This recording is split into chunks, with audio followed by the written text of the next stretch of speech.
ताकि हमारे नए वीडियो आपको लगातार मिलते रहें।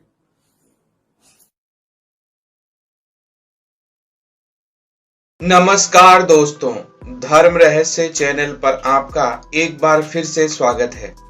आज मैं आप लोगों के लिए एक बार फिर से मठ और मंदिरों की कहानियां लेकर के उपस्थित हुआ हूं। आज की जो हमारी कहानी है वो माता त्रिपुर सुंदरी से संबंधित है। हम लोग जानते हैं कि राजस्थान में बांसवाड़ा से लगभग 14 किलोमीटर दूर तलवाड़ा ग्राम से 5 किलोमीटर की दूरी पर छोटे से ग्राम में माता बाड़ी के रूप में माता त्रिपुर सुंदरी, जो कि उमराई के गांव में हैं, इन्हें पूजा जाता है। इनसे जुड़ी हुई जो घटना है और कहानी है जिसका वर्णन नहीं देखने को मिलता, उसी कथा को मैं आपको आज सुनाने जा रहा हूं। सबसे बड़ी बात यह है कि यह मंदिर बहुत ही प्राचीन है और जितना ऐतिहासिक प्रमाण इस मंदिर का मिलता है, यह कथा उससे भी पुरानी है। लेकिन इस मंदिर के बारे में जो भी बातें हैं, पहले मैं उनके बारे में आपको बता देता हूं। कहते हैं 3री शताब्दी से पूर्व ही यहां पर गुजरात के, मालवा और मारवाड़ के शासक माता त्रिपुर सुंदरी के उपासक थे। गुजरात के सोलंकी राजा सिद्धराज जयसिंह की यह इष्ट देवी कहलाती थी। बहुत से लोगों ने इनकी उपासना की है। इनकी महिमा इतनी अधिक थी कि कहा जाता है कि मालव नरेश जगदेश परमार ने मां के चरणों में अपना शीश ही काट कर रख दिया था और उन्हें यह स्वयं अर्पित किया। उसी समय राजा सिद्धराज की प्रार्थना पर मां ने पुत्रवत जगदेव को पुनर्जीवित कर दिया था, यानी कि उन्होंने उसे मरे हुए प्राणी को भी जिंदा कर दिया था।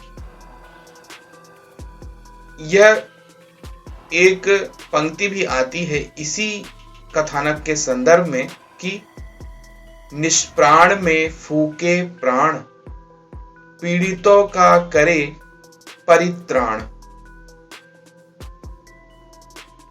तो देखिए, यहां पर इनके संबंध में बहुत सारी बातें आती हैं। कहते हैं मंदिर का जो जीर्णोद्धार है वो भी पंचाल जाति के एक चांदा भाई लोहार ने करवाया था। कहते हैं मंदिर के समीप ही फटी हुई एक खदान थी, जहां किसी समय लोहे की खदान हुआ करती थी। किंवदंतियों के अनुसार एक दिन माता त्रिपुर सुंदरी भिखारिन के रूप में खदान के पास पहुंची, किंतु पांचालों ने उस पर ध्यान नहीं दिया। देवी ने क्रोध में आकर खदान ही ध्वस्त कर दी, जिससे कई लोग मृत्यु को प्राप्त हो गए। देवी मां को प्रसन्न करने के लिए पांचालों ने यहीं पर मां का मंदिर और तालाब बनवाया था और इस मंदिर का 16वीं शताब्दी में पुनर्निर्माण कराया गया। इस प्रकार से यह स्थान बहुत ही पूजनीय और शक्तिशाली है। आज मैं इसी की ही अत्यंत छुपी हुई कथा का वर्णन आप लोगों को करूंगा कि कैसे मां की महिमा से मरे हुए व्यक्ति भी जीवित हो जाते हैं। इसी कारण बाद में मालव नरेश ने अपने शीश को ही काटकर अर्पित कर दिया था, जिसकी कथा आप लोग जानते हैं। तो चलिए शुरू करते हैं इनकी प्राचीन कथा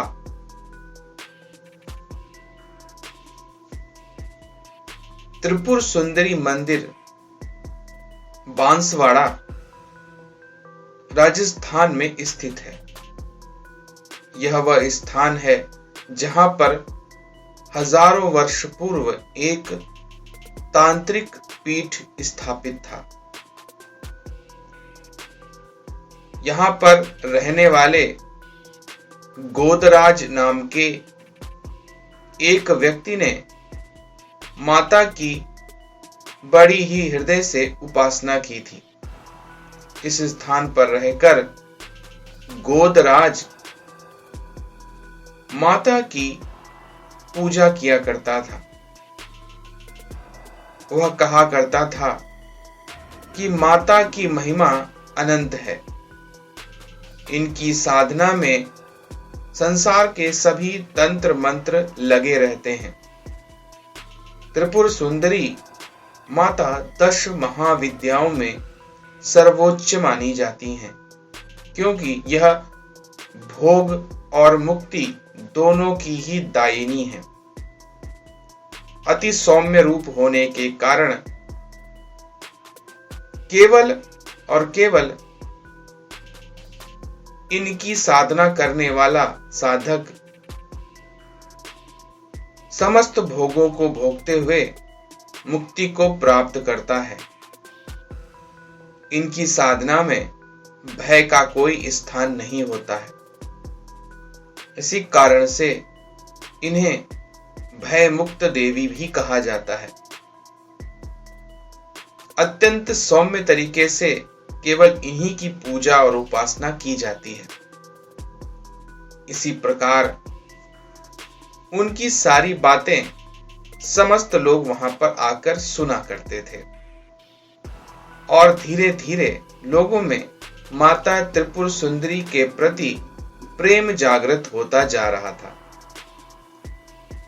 सभी लोग माता त्रिपुर सुंदरी को मन ही मन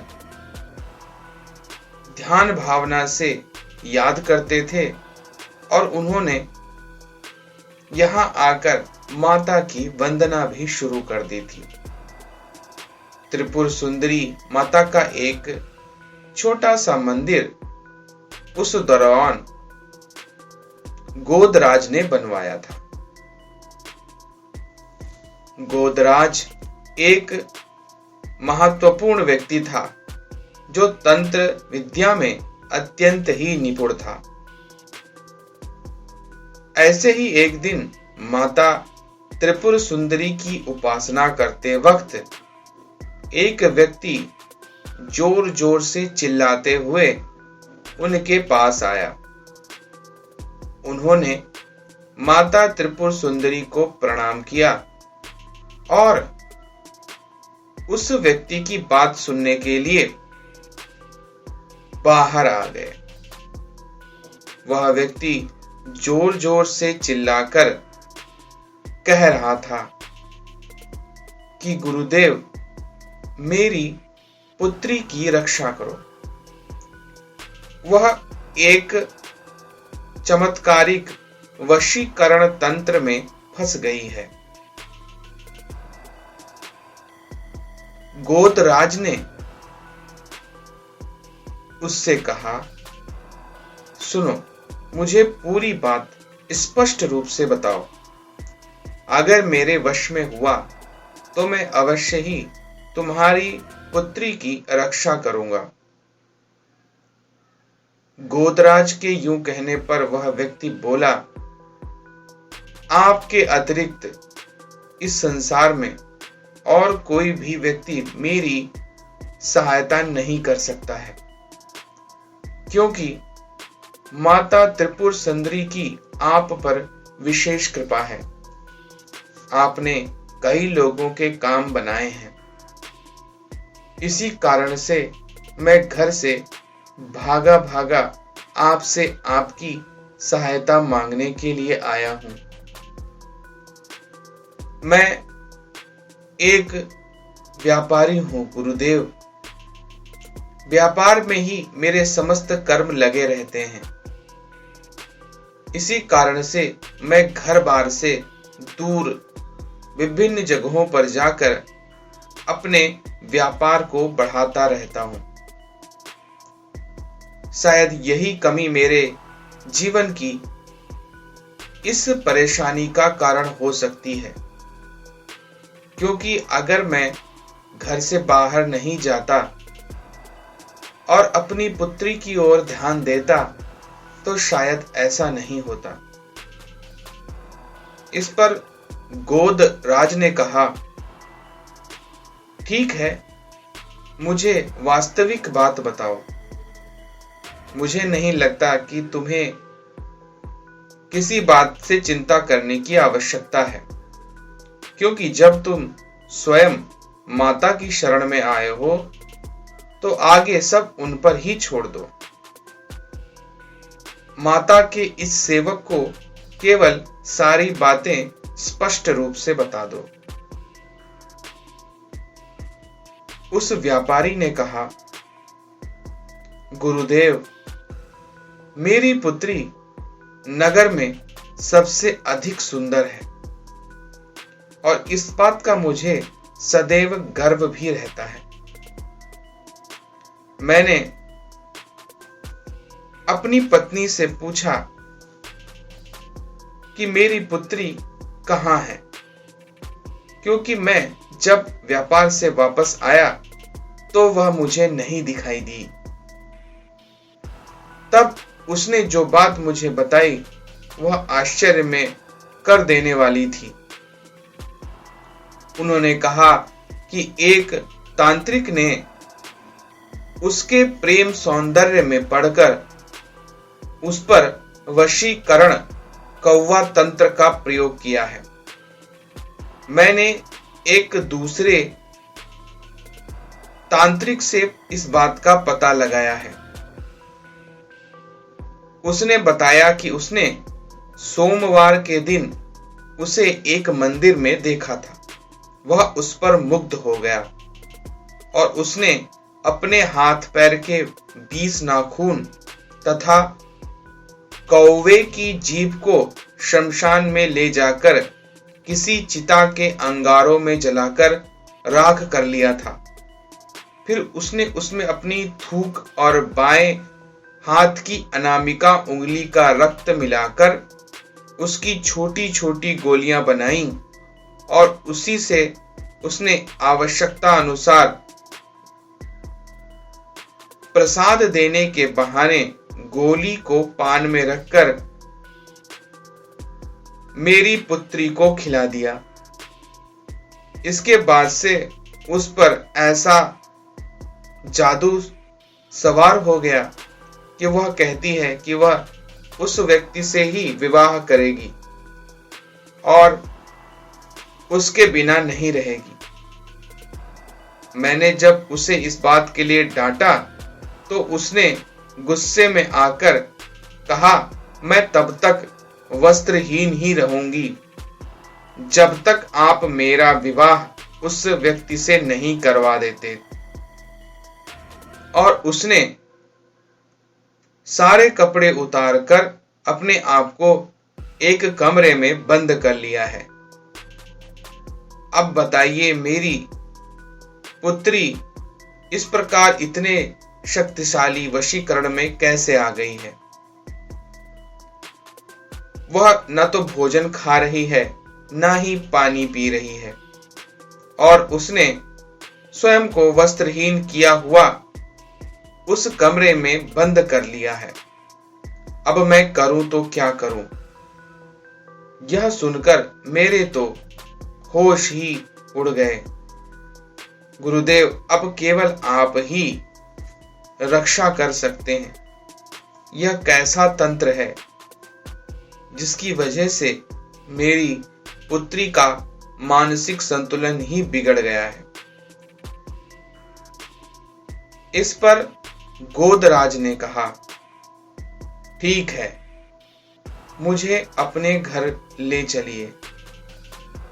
मैं भी तो देखना चाहता हूं कि कौन इतना अधिक शक्तिशाली वशीकरण कौवा तंत्र का प्रयोग कर चुका है, जिसके कारण एक बिचारी कन्या का ऐसा हाल है जो स्वयं को लोक लज्जा त्याग कर निर्वस्त्र होकर बैठी है।